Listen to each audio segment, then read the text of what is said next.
Hello everyone, it is Misterstubstep and I'm back with another price discussion, and this set that we have is the second set in Sun and Moon, or Guardians Rising.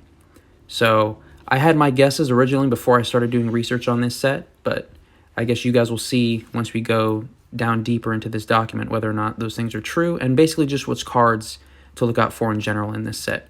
Overall, I'm sure you could guess, this set isn't one of the most poppin' sets in the Sun and Moon series of sets, but there are a few cards that if you have them, you might consider getting them graded or holding on to them in the long run, or getting rid of them because they're worth a decent amount right now. So I'm just going to go through a little intro. Like always, down below I will have all the, I guess, appropriate timestamps, and then also the link to this Google Sheet. So if you wanted to examine it yourself or copy and paste it into your own thing and, maintain some type of tracking on your own, that's perfectly fine. So just to orient you to this Excel document, the card self-explanatory, that column's easy, rarities, very self-explanatory. The raw and TCG player, so that's something that all of you guys can do really easily. You just go on tcgplayer.com, either on your cellular device or a laptop or something, and you just go to the top left and you can scroll down to the Pokemon, and then from there click price guide and then click any set. And then if you're just on a regular browser, you just click on the Pokemon and the price guide button falls down right from that tab. Now the grade, unfortunately PSA is still the #1 Pokemon card grading business out there. At least it's the most frequently used, bought, and sold. And whether or not it actually is the gold standard, it's the gold standard that we're currently using. So that's what I always try to strive for when I find these sold listings. So it starts with PSA 10 and then goes down to PSA 9 or any equivalent. If I can find something from BGS or GMA or CGC, just whatever. But luckily I was able to find pretty much all PSA for this set. The sold price is what it is. It's the price that it's sold at. It does not include shipping, and I do round up or round down depending on how much the change is, but obviously that's negligible. And then the date of sale is how recently it was sold. So why that's important, if it was sold pretty recently, then it's still exchanging hands, quite frequently. If it hasn't been sold in, 3 or 4 months, then maybe it's a card that not a lot of people are looking for. This document is as of 25 December, so the prices that I'm showing you in the sold listings are as of Christmas Day. So yeah, I'm having some fun on Christmas. Any red numbers that you see labeled, I think there's a decent amount of profit there for, if you submit to PSA or any grading system along with shipping and then the charge on the card and then getting it back and then actually making a profit. At least to me, that's the amount of margin that I would want at a minimum. But I mean, if you are sending in hundreds and hundreds of cards and they're all selling for $30, then you can still make a profit. I just am not sending that many in. Solid profit is $100 or more. And then if it's over $200, it's usually one of the better cards in the set, and you should have it graded already or have it sent in already. Just some basic information. The release date of the set was 4 May 2017. Its base card total is 145. 24 secret rares. I thought that was one thing that I didn't really like too much about the Sun and Moon series, when it first started, because the secret rares were awesome, but they had so many for every set, and to get an actual master set or complete set, it was extremely difficult to pull them. It pretty much forced you to buy singles because getting all those rainbow rares is just ridiculous. So the set total would be 169. Nice. All right. So starting from the top, and we'll just go right down.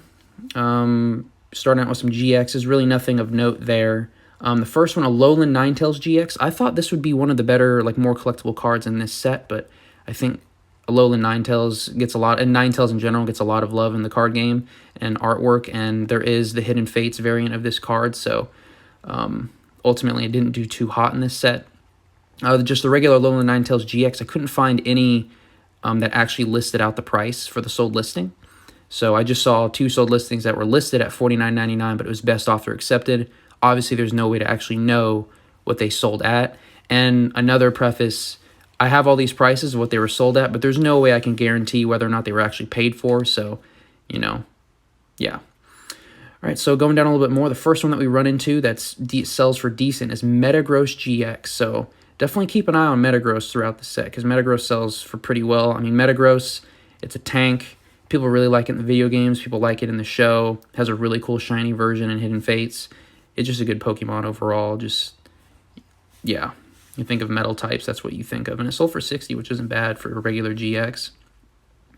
I got some of the Tapus, and we go right into the full arts. Yeah, these are the first full arts. The only one that sold for over 50 or at 50 was Toxapex GX, which I thought was interesting. I mean, Toxapex is good in singles, but yeah, besides that, Toxapex is not a very memorable Pokemon. Oh, and if any of the cards that are italicized, it means I have them. It's just like a little special note for me. It doesn't really matter in the long run. And then we have Hala Full Art. So, I mean, these trainer Full Arts, they were, kind of new and interesting. Well, not really new. They started doing the secret rare Full Arts of the trainers in Sword and Shield, but it's interesting to see how the Full Art trainers do in the long run. Generally, the males don't do as well. There are a lot of Full Art trainer collectors out there, but generally the males don't do as hot as the females unless the male is like an iconic male or something. But Hala, I mean, let's be real, he's not that iconic, so $59 isn't surprising. Yeah, the Komodo GX, I can only find it in a PSA 9, so definitely not the most poppin' card, or maybe just really difficult to get in a PSA 10. Once again, I haven't done any population report research on any of these, so if you do have any of these cards and you're interested in more in depth on whether or not it is and your card is in decent condition, then that's also something you should check out as the population reports. Turtonator GX, Metagross GX, both over 50. Once again, Metagross at the Full Art, doing pretty well. Got How, another Full Art trainer, but definitely was not likable in the story, in my opinion. Then we scroll down, we go through our first secret rares, which are all trainer cards or items or whatever, which, are okay, not the greatest. And then we hit Tapu Lele GX and Sylveon GX, which these are the farthest down, just regular GX cards that we have. Tapu Lele, I believe this is the one that was pretty competitive, if I remember correctly. And then Sylveon GX, everyone loves the Evolutions. And this Sylveon GX is, a unique artwork for, the ultra rare, so $55 isn't too bad. More secret rares, got the Toxapex GX secret rare, which I actually have this card, and PSA 10 sold for $35. Just crazy how hard they are to pull, and then they just don't go for anything because people aren't collecting them. Alolan Ninetales GX Full Art. So this was actually the highest sold Alolan Ninetales in this set. Probably because, I'll be showing photos of any cards that I kind of go in depth in this video that you've probably seen up to this point. But this card, I will admit, it looks nice with the blue background, and it's a very pretty card. But unfortunately, this is the artwork that Hidden Fates used, so it just kind of, puts these cards down a little bit, but that's fine. Drampa GX Secret Rare, Mallow Full Art. So another one of those cute females. Mallow, she just, she's pretty young. I think she was the grass type. She had Lurantis or whatever, and she'd make the crazy soup to lure the Lurantis in. I thought it was kind of unique little trial or whatever it was called in that game. But, Mallow, female, Full Art, those always collectible. $150. At first, I was like, oh, Mallow, she's kind of forgettable. But then I realized she sold 8 December for $150, so definitely still highly collectible.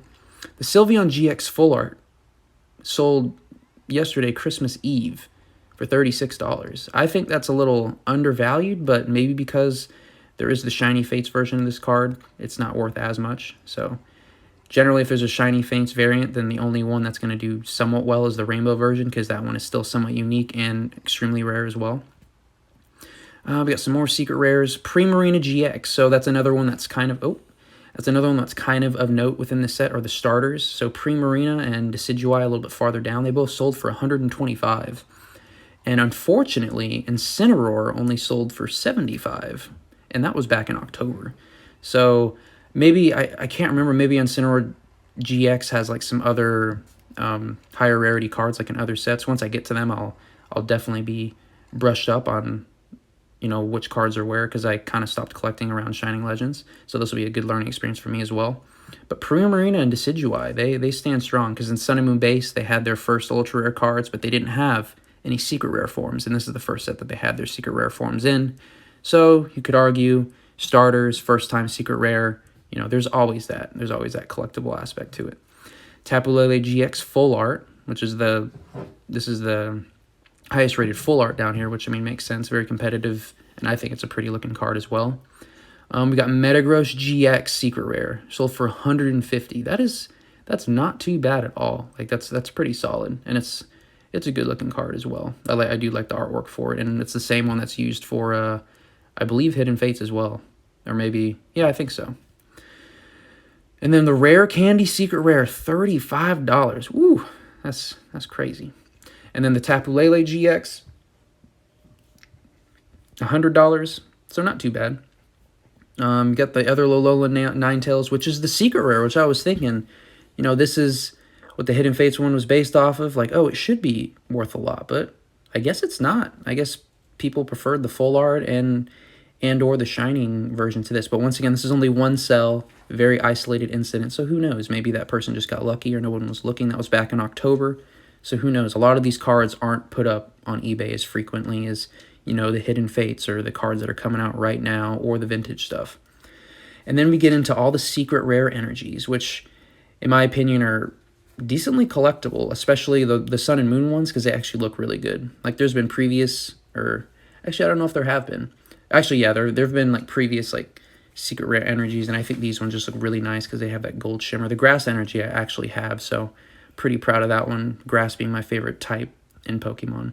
The double colorist surprisingly doesn't do too well. I mean, it's definitely a usable card. I'm surprised, but I guess because double colorist has had a lot of secret rares, this one's probably not worth as much as compared to maybe another one that's more of a favorite. But the Grass Lightning of Fighting, all over $100. Not too bad at all. And then, of course, the Supreme within this set. If you don't got the Pikachus, you don't got the Charizards, what are you going to have? The Evolutions, always. So similar to Sun and Moon base with Umbreon and Espeon, specifically Umbreon, you have Sylveon within this set that just blows everything else out of the water, pretty much more than doubles all the other cards at $300. So if you somehow pulled this card, either recently or back when this set came out, kudos to you, because that's the best card in Guardians Rising. Definitely do not have that card. And so going down to just a little recap I won't get into the summary of, what's the best yet, but just like some average totals. So for GX, $36, which is less than Sun and Moon base. Full Arts averaged about $52 at PSA 10, which is less than Sun and Moon base. And the Secret Rares averaged $85, which is less than Sun and Moon base. So I thought Guardians Rising would be way better than Sun and Moon base because it had more cards over $1, which this one has 51, and I think Sun and Moon base has like 30-something or 40-something. But I think, when you add numbers to it, generally you're not going to have a bunch of cards that are over 100. So it will lower the average. So it's up to you on what you think is more collectible in the long run. The complete set, can't find any complete set sold. I might just take that out of these videos, honestly, because no one ever sells complete sets. It's either like near complete sets or master sets, so I might just take that out. Master set sold for $400 on 4 December. So not too bad. They had everything, reverse holo, secret rares, they had everything, and $400 is not too bad. I mean, when the Sylveon GX by itself, if it's in good condition, can rate $300, I mean, you could argue, but it looked like just, a near mint set, nothing too crazy. Average booster pack, $3.40. This is also pulled off a TCG player. And then the booster box is actually up to $146, which I was thinking it would be like maybe around $120 because, it's not one of the more popular sets, but I think as it's getting older, it has some decent stuff in here. So, in summary, overall, I think this is, an all-right set. I think a lot of people, when they see this pack in collection boxes or something, they're like, oh, shoot, like Guardians Rising, whatever. I actually kind of like the pack arts or whatever. But, you got some Tapus in here. You got some starters. You got an Evolution, secret rare energies. I think overall, the main things you're going to want to look for, I mean, obviously the Sylveon GX, the only green one marked on here. That's definitely your number one card if you have that. Like, once again, awesome. The secret rare energies, specifically the Grass Lightning and Fighting, double colors just doesn't get any love, which is fine. So keep an eye out for those energies. The Tapu Lele GX, I'm pretty sure this is the one that was competitive in the TCG and back when it was like in standard or whatever. So that's definitely a decent one, not one of the higher tier ones within this set, but it's, I would say it's like lower tier, like collectible ones within this set. And then you have the Decidueye and Primarina. For some reason, not the Incineroar. I mean, I'm sure the Incineroar would do all right in the long run too, but those secret rare starters, their first showing. And then the Metagross, pretty much the only one that was kind of out of the ordinary besides like Tapu Lele, but the Metagross, he's holding it down for his own, so definitely a collectible card. I actually wouldn't mind getting that card someday. And then finishing us up with a female full art Mallow, which, I mean, it's solid. It's solid. I think there's better females in Sun and Moon, but, she's the only one in this set, so.